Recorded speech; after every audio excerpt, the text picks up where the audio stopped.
Pesawat itu baru saja lepas landas ketika ratusan burung tiba-tiba melintas.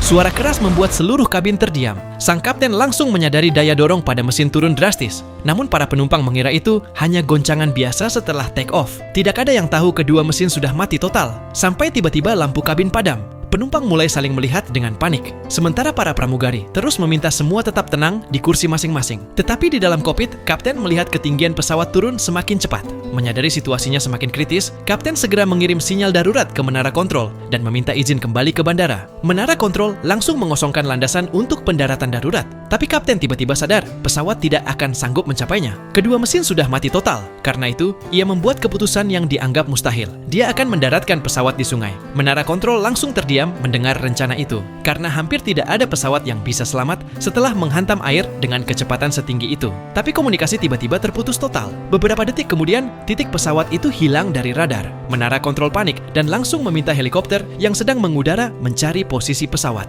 Namun pesawat sudah lebih dulu meluncur turun ke arah sungai. Semua orang di pusat kontrol mengira tak ada yang akan selamat. Sementara di dalam kabin, para penumpang mulai ketakutan. Tapi para pramugari terus mengingatkan agar semua mengikuti prosedur keselamatan. Dan benar saja, pesawat itu akhirnya menghantam permukaan sungai dengan keras. Namun ajaibnya, badan pesawat tidak hancur. Semua penumpang spontan menarik napas lega. Tetapi krisis baru langsung muncul. Air dengan cepat masuk ke dalam kabin. Pesawat hanya punya waktu beberapa menit sebelum tenggelam sepenuhnya. Pramugari segera membuka pelampung darurat dan mengevakuasi penumpang ke atas sayap pesawat. Seorang penumpang yang panik sempat nekat berenang sendiri menjauh dari pesawat. Namun arus sungai terlalu kuat dan akhirnya kembali lagi ke pesawat. Sementara itu, air terus memenuhi kabin hingga pesawat perlahan mulai tenggelam. Beruntung kapal-kapal penyelamat akhirnya berhasil mencapai lokasi tepat waktu. Dan keputusan mustahil, sang kapten akhirnya berhasil menyelamatkan seluruh penumpang. Ini adalah kisah nyata yang terjadi pada tahun 2009 dan film ini berjudul Sully.